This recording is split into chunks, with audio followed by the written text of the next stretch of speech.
Life is a long journey, and not everyone walks it with steady feet and a clear mind.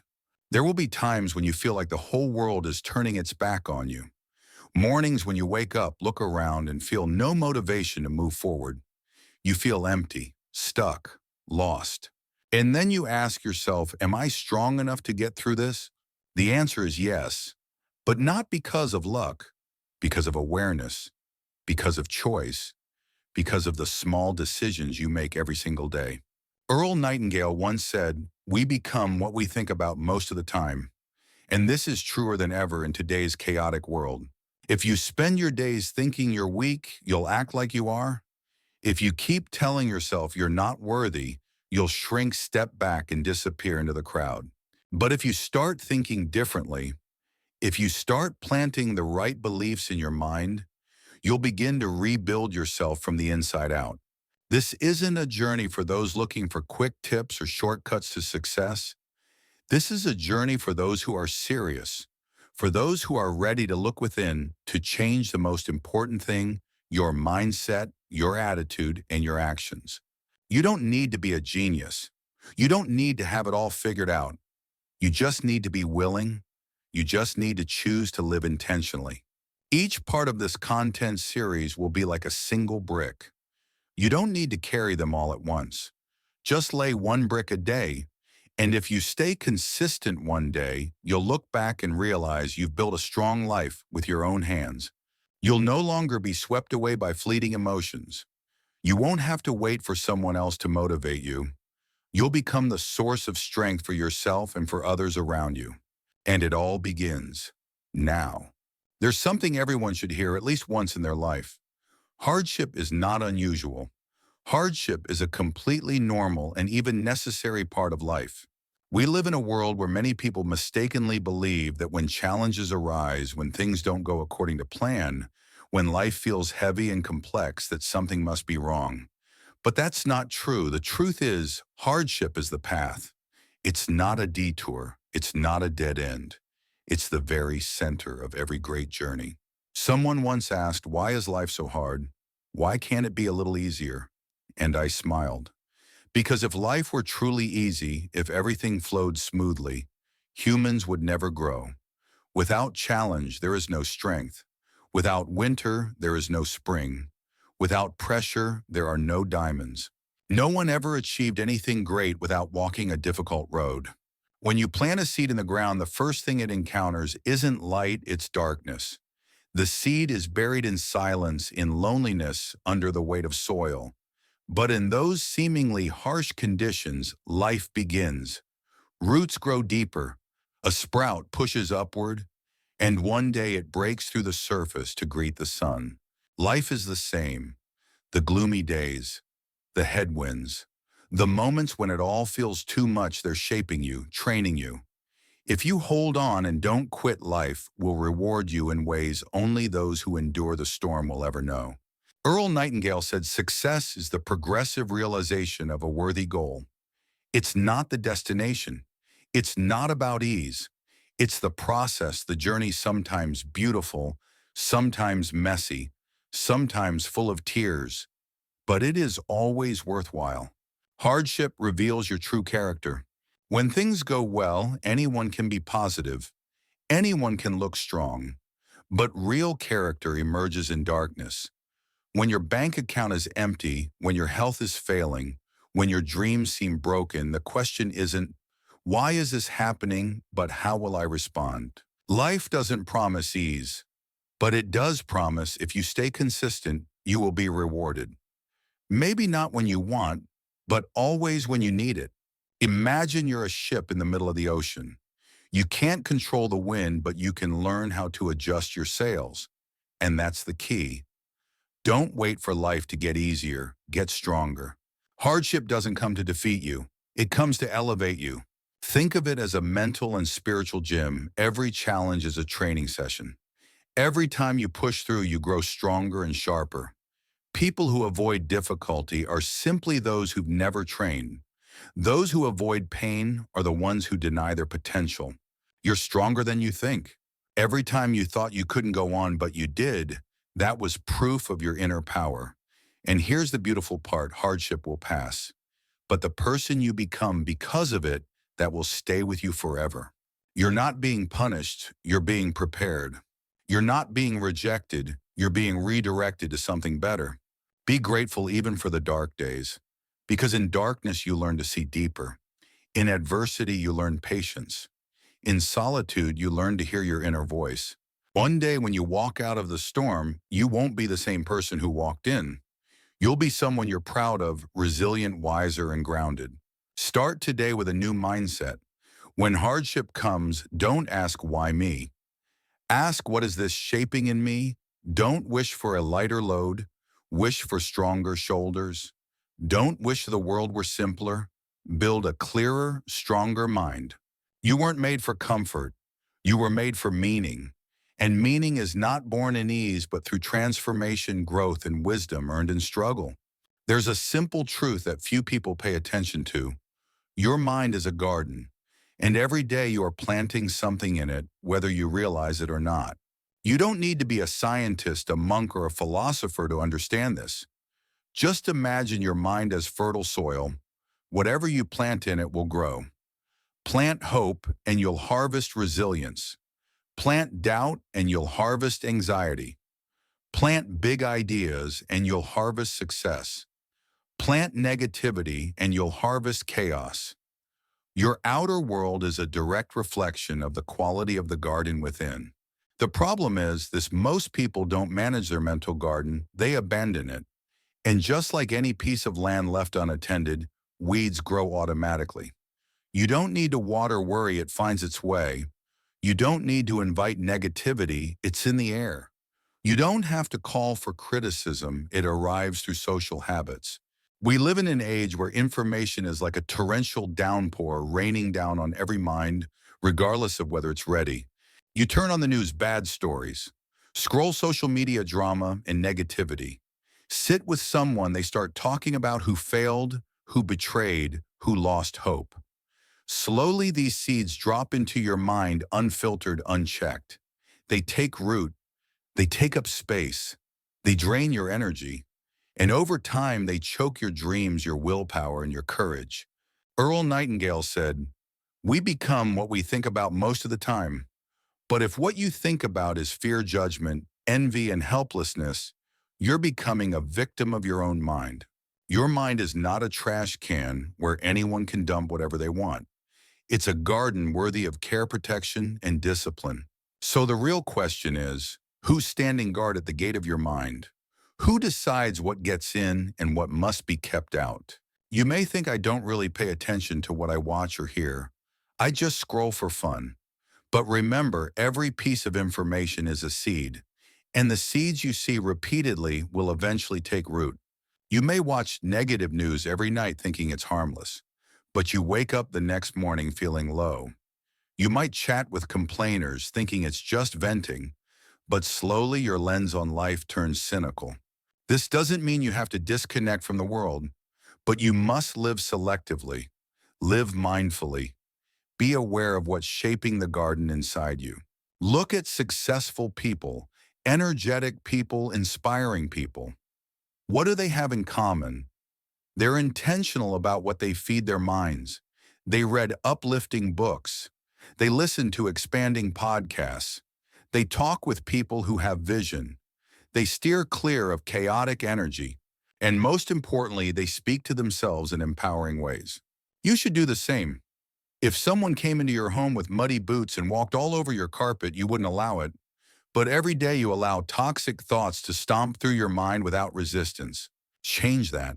Start being a disciplined gatekeeper. Ask yourself, where did this thought come from? Does it lift me up or pull me down? Do I have to believe this? What seeds am I planting right now? Remember, the results in your life are shaped by the mental ecosystem you're building inside. Plant confidence and you'll act decisively. Plant clarity and you'll make smarter choices. Plant gratitude and you'll see opportunity even in hardship. No one else can tend your garden for you. No one can plant for you. That responsibility is yours alone. And like any real garden, you can't plant once and expect endless harvests. You have to care for it daily. Pull weeds regularly. Add nourishment often. Your mind is the same, it needs consistent feeding and cleaning.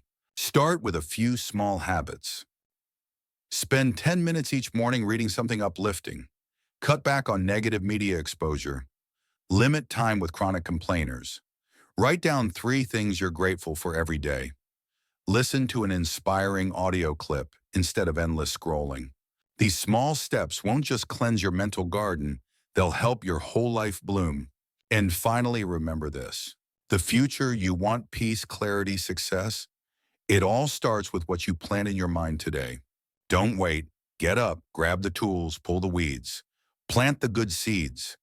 Because your mind, that garden, is the foundation of everything you hope to build. A life philosophy isn't something to put on display. It's the compass that shapes your entire existence.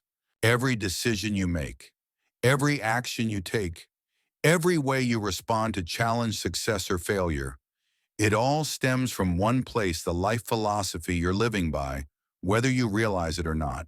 Most people never sit down to define their philosophy. They simply live on autopilot. They choose the path their parents said was safe.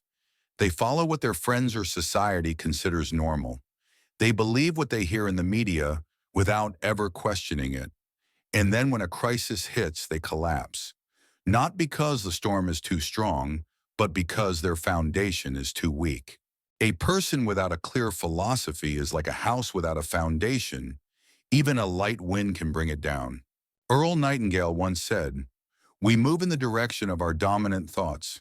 But if those thoughts aren't anchored in a strong philosophy, they'll drift aimless, reactive, easily shaken by every external wave."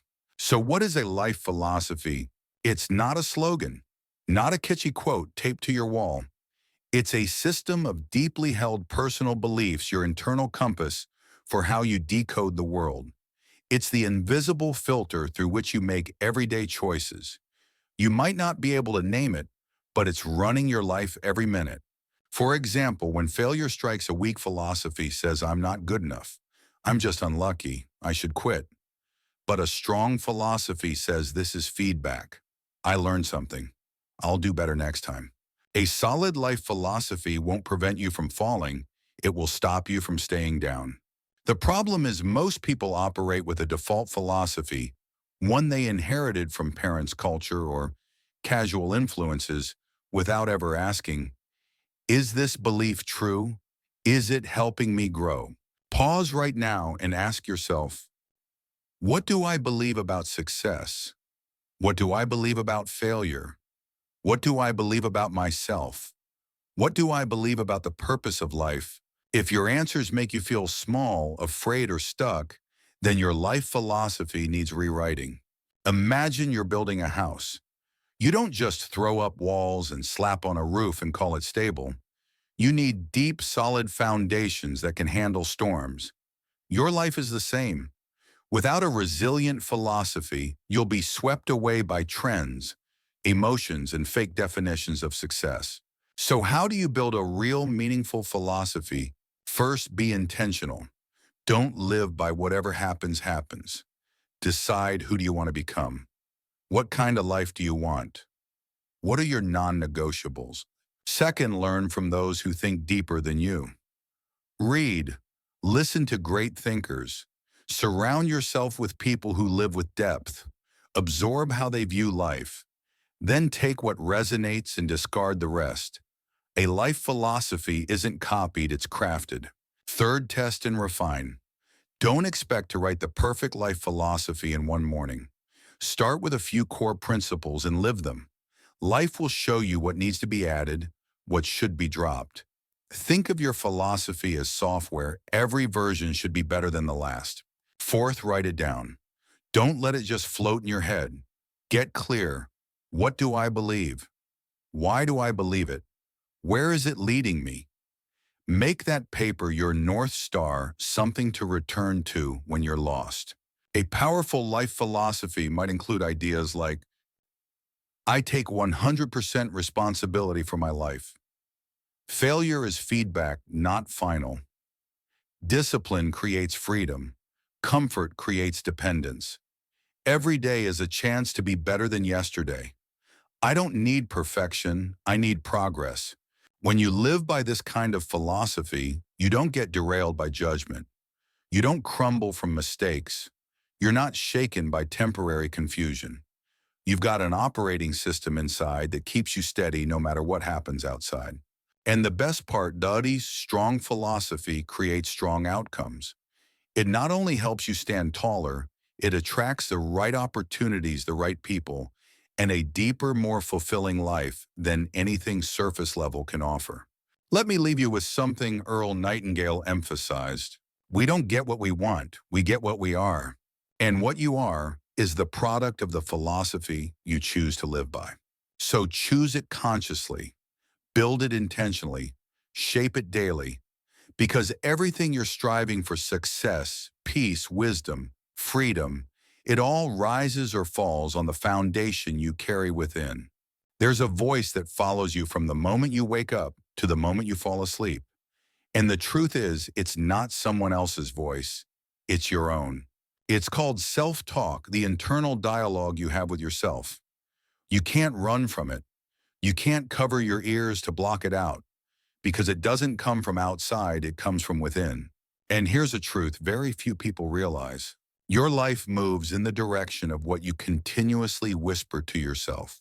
Earl Nightingale once said, "We become what we think about most of the time," but he also understood what you think often begins with how you talk to yourself. And if you're talking to yourself like a failure, like a fraud, like someone who never gets it right, you're programming yourself to live a small, limited life. Most people never take control of their inner voice. They let it run on autopilot shaped by old fears, past criticism, and voices from their childhood. Then they wonder why their lives keep repeating the same frustrating patterns. But you're waking up. You're beginning to see that the words you tell yourself form the foundation of your belief, your actions, and even your destiny.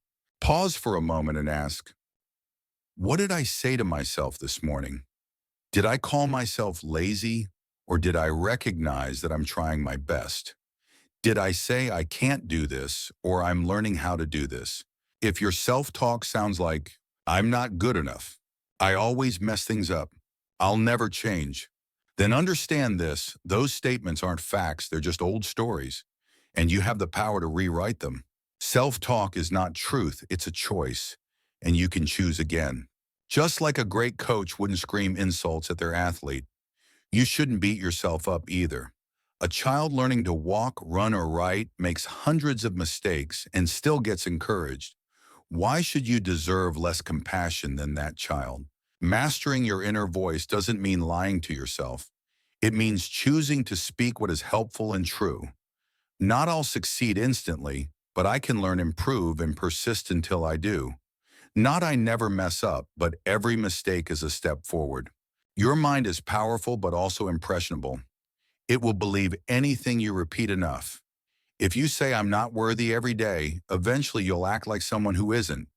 But if you say I'm growing stronger each day, your mind will start to believe it and nudge you to behave accordingly. Self-talk is a tool. Used well, it's a ladder. Used poorly, it's a chain. Here's the golden rule. Never say something to yourself that you wouldn't want to become true.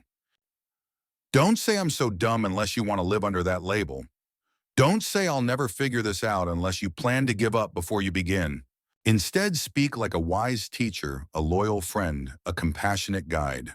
Say things like, Srinam, I'm learning how to do this better.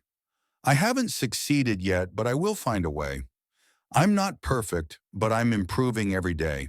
Talk to yourself like someone you love deeply and believe in fully. And remember, practice builds strength. No one transforms their self-talk overnight. But each time you catch a negative thought and respond with a healthier one, you're training. You're reshaping your mind. You're planting new seeds. And over time, what you say to yourself will shape a version of you that's stronger, more resilient, and deeply grounded.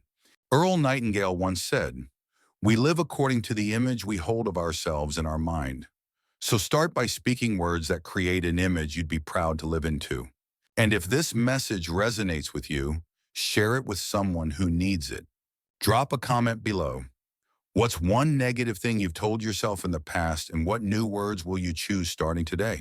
And don't forget to hit subscribe so you won't miss the next video that helps you build a powerful mindset, a meaningful life, and a better version of yourself, one thought at a time.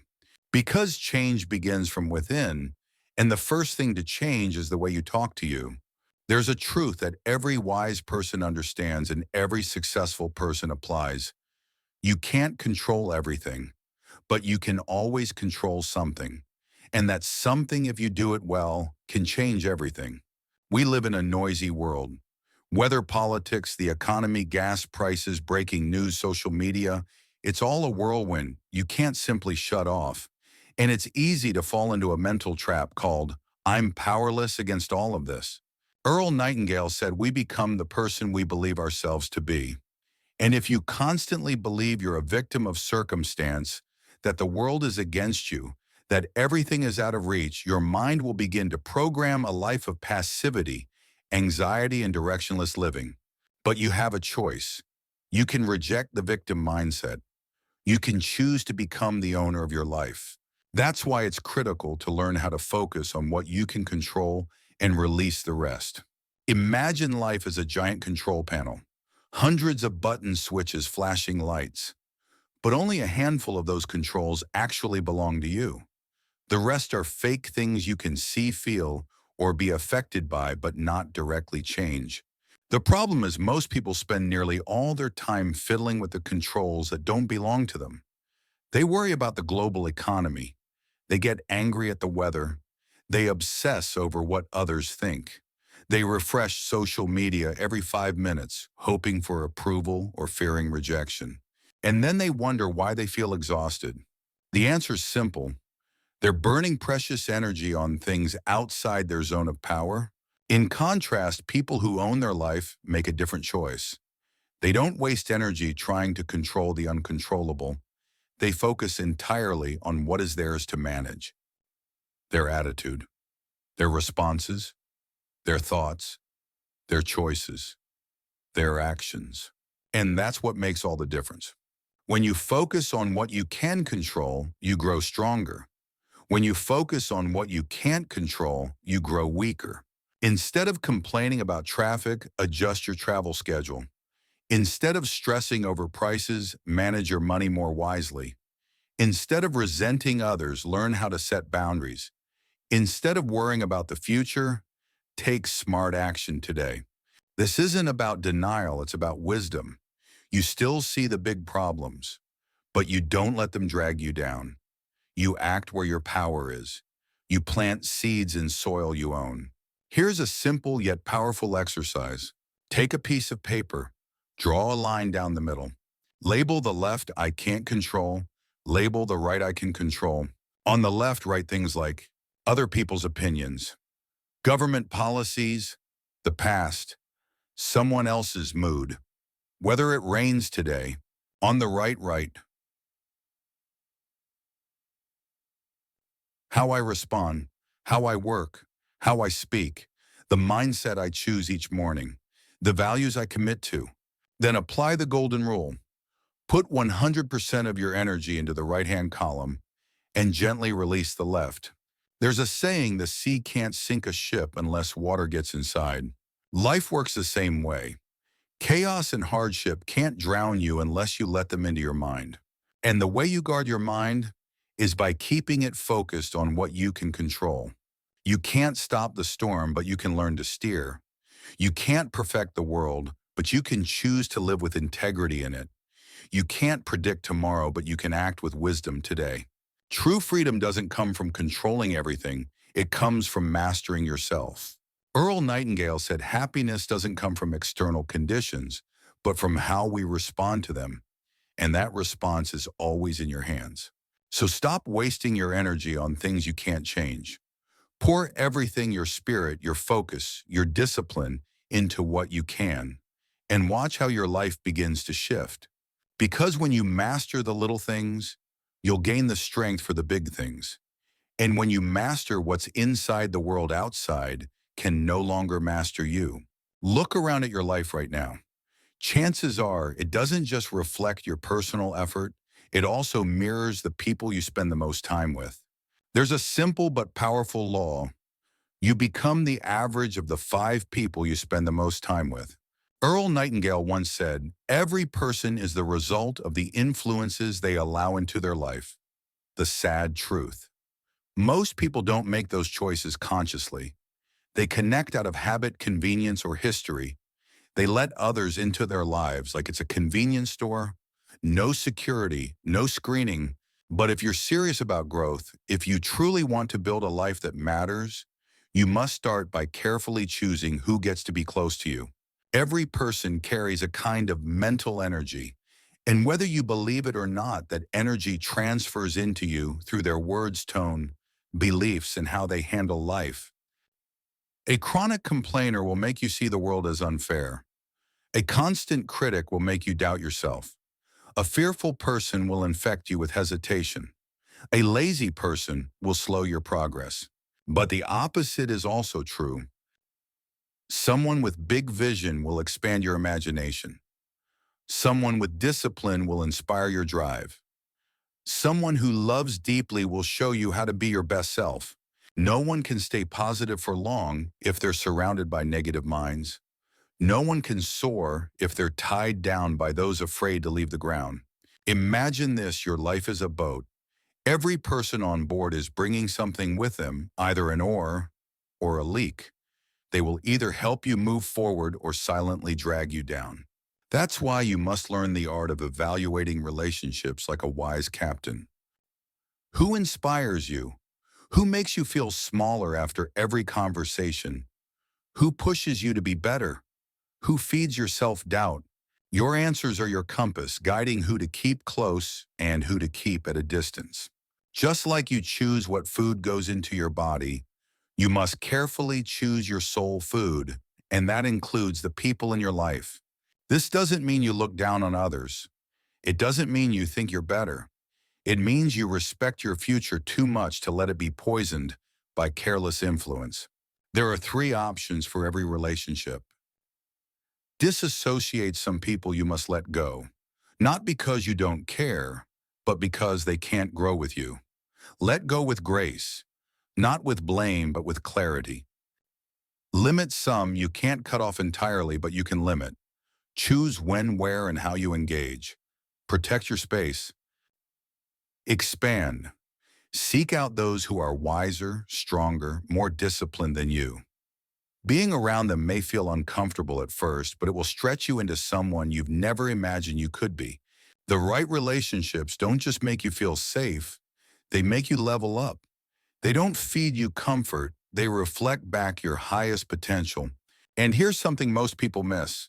You don't just need to choose your friends, you need to become the kind of friend others want to choose. Want to be around big thinkers? Start thinking big. Want to befriend disciplined people? Practice self-discipline. Want to connect with grateful souls? Live with more kindness. Because you don't attract what you want, you attract what you align with. Earl Nightingale said success is not the result of luck.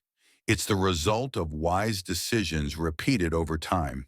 And no decision lasts longer or has more impact than the people you choose to journey with. Do one thing today. Write down the 5 people you spend the most time with.